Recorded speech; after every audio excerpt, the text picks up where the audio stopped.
Yusuf to'pni qaytarib oldi. To'p zarba. Albatta o'zgartira oladigan darajada bo'lyapti hozir. To'rga to'r vaziyat, to'rga 3 vaziyat. Bunyodkor jamoasi xavfli hujumga o'tdi. Zarba kutyapmiz. Zarba! Emas, mana tezkorlik bilan Hoshimboyev to'pni olib qo'ydi. Tohir Qolniga qarab bormoqda. Uzatma, yomon emas. Davom etadi. Iliyelechich zarba beradimi? Yo'q, uzatma.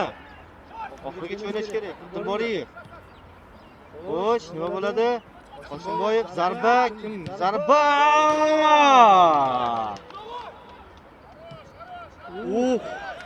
Variantlar bor, uzatma kimga? Bukrin qaytardi, Ruxsiboyev oxirigacha kirish qilib bordi, to'pni olib qo'ydi. Baratov uzatib beradimi? Uzatdi, zarba, xavfli vaziyat. Yo'q. Raqiblarimizda o'ng qanotda uzatma.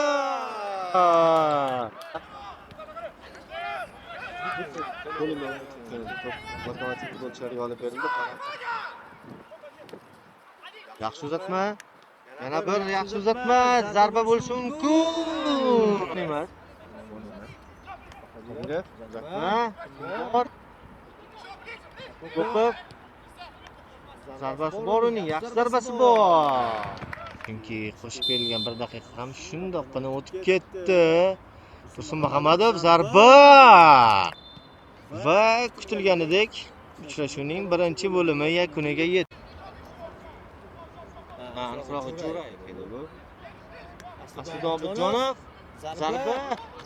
Akupa. Offside.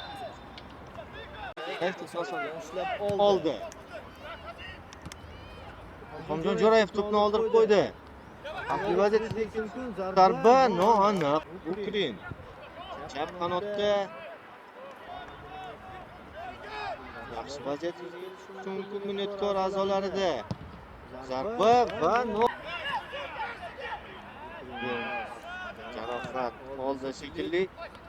Vaziyat va uchrashuvda hisob tezkorlikqa qarshi hujumga o'tishyapti.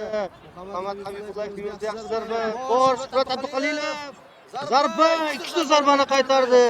Bagdan Odina. Rahimov shogirdlari mavsumda ilk marotaba mag'lubiyatga uchradi.